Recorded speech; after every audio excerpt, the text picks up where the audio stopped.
अल्लाह ने कुरान में एक जगह फरमाया है कि जमीन और आसमान के दरमियान हर चीज अल्लाह को सजदा करती है, विच मीन्स सारे stars, galaxies, planets, mountains, trees. लेकिन ये कैसे पॉसिबल है?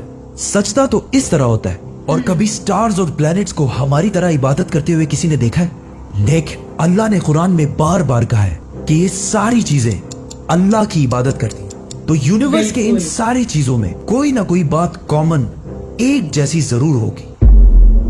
आज से बहुत साल पहले पूरी दुनिया का ये ख्याल था कि जमीन, अर्थ ही दुनिया का सेंटर है और जमीन तो साकिन है बेटा, जमीन रोटेट करती ही नहीं है, जमीन गर्दिश नहीं करती। लेकिन आज से 400 साल पहले गैलीलियो, जो एक इटालियन साइंटिस्ट थे, उसने 2 लेंसेज को अलाइन करके रखा तो उसे पता चला कि ऐसे करने से दूर की चीजों को करीब से देखा जा सकता है। छोटे लेवल पर टेलीस्कोप्स दुनिया में पहले भी मौजूद थे, लेकिन इन्हें सिर्फ फौजी और समुद्री सफरों में यूज किया जाता था। लेकिन गैलीलियो ने इसी टेलीस्कोप को इम्प्रूव करके इंसानों की तारीख में पहली दफा इसका रुख आसमान की तरफ किया, जिससे उसने दुनिया से पहली बार सूरज और चांद को बिल्कुल करीब से देखा। और गैलीलियो ने इन सारों की मूवमेंट को ऑब्जर्व करना शुरू किया।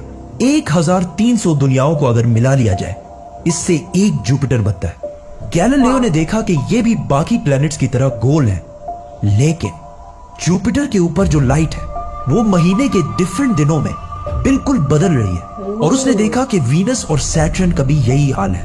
अब ये सब कुछ तभी पॉसिबल था कि अगर ये सारी चीजें सूरज के गिर्द घूम रही हो, दुनिया के नहीं। गैलीलियो ने ये बातें पूरी दुनिया को बताई कि यूनिवर्स का सेंटर दुनिया नहीं बल्कि सूरज है। लेकिन इस बात को सुनकर यूरोप के सारे चर्चेस उसके दुश्मन बन गए, क्योंकि उस जमाने के पोप का ये ख्याल था कि जमीन ही यूनिवर्स का सेंटर है। और सिर्फ पोप का नहीं, पूरी दुनिया का ये ख्याल था। जमीन तो साकिन है, जिसकी वजह से गैलीलियो को चर्च से ये सजा मिली कि वो हमेशा के लिए घर में बंद कर दिया जाएगा। लेकिन गैलीलियो ने अपना काम जारी रखा और उसकी इन रिसर्चेस को बाद में पूरी दुनिया ने माना। इवन पोप ने भी गैलीलियो के मरने के 350 साल बाद पूरी दुनिया के सामने उससे माफी मांगी और कहा कि हम गलत थे और आप सही थे। आहिस्ता आहिस्ता हमें पता चला कि जमीन यूनिवर्स का सेंटर नहीं है, बल्कि ये सूरज के गिर्द घूमती है। और सूरज भी कोई इतनी बड़ी चीज नहीं है, बल्कि सूरज तो इसके जैसे अरबों खरबों स्टार्स की तरह मिल्की वे गैलेक्सी का एक छोटा सा हिस्सा है। और ये मिल्की वे गैलेक्सी अरबों स्टार्स से बनी हुई है और ये सारे बिलियंस ऑफ स्टार्स एक ही सर्कल में घूम रहे हैं। हम तो सूरज के गिर्द घूम रहे हैं, तो सूरज जैसे अरबों खरबों स्टार्स मिलकर किसके गिर्द घूम रहे हैं? Super massive black hole. Have a supermassive black hole at their center.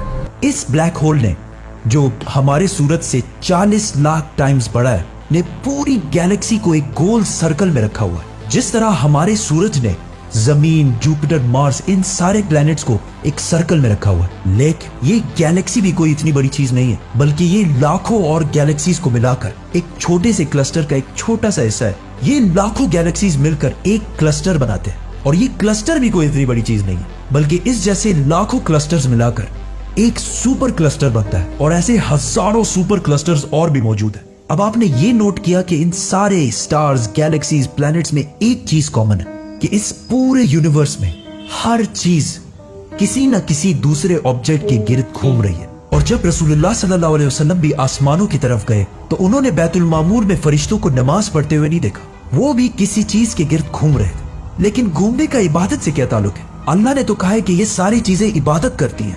आपको पता है अल्लाह ने ये बात किस सूरत में कही है? सूरह हज में। हज में मुसलमान पूरी दुनिया से इस्लाम की सबसे मुकद्दस और होली जगह काबा के पास जाते हैं और बार बार इसके गिर्द घूमते हैं। अब इस सर्कल करने का मतलब क्या है?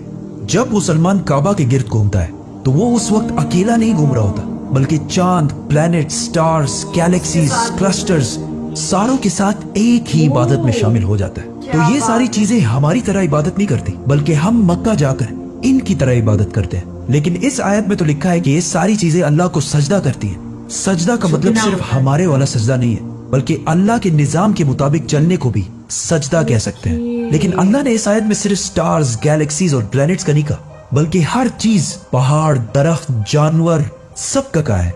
ये तो सर्कल्स में नहीं घूमते। आज से हजारों साल पहले एंशिएंट ग्रीस में ये कॉन्सेप्ट बना कि कायनात की हर चीज एक बहुत ही छोटे पार्टिकल एटम से बनी हुई है, जिसको फिर 2000 साल तक पूरी दुनिया भूल गई।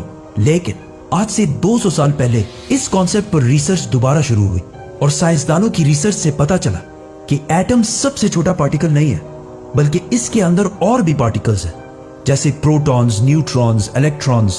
प्रोटॉन्स और न्यूट्रॉन्स हमेशा एटम के सेंटर में होते हैं और इलेक्ट्रॉन्स हमेशा इनके गिर्द घूम रहे होते हैं, ऑलमोस्ट बिल्कुल उसी तरह जिस तरह प्लैनेट सूरज के गिर्द घूमते हैं और स्टार्स ब्लैक होल के गिर्द घूमते हैं। जिसका मतलब है कि कायनात की हर चीज चाहते या ना चाहते हुए किसी ना किसी चीज का तवाफ कर रही है। और जब कोई मुसलमान काबा का तवाफ करने जाता है तो वो कायनात की हर छोटी से छोटी चीज, जैसे एटम के अंदर इलेक्ट्रॉन से लेकर कायनात के सबसे बड़े ऑब्जेक्ट्स, प्लैनेट्स, स्टार्स, गैलेक्सीज और इवन बैतुल मामूर में फरिश्तों के साथ एक ही इबादत में शामिल हो जाते हैं। हो सकता है इसीलिए इस्लाम में तवाफ करना सबसे बड़ी इबादत है। तो जब सूरह हज में अल्लाह ने फरमाया कि ये सारी चीजें मेरी इबादत करती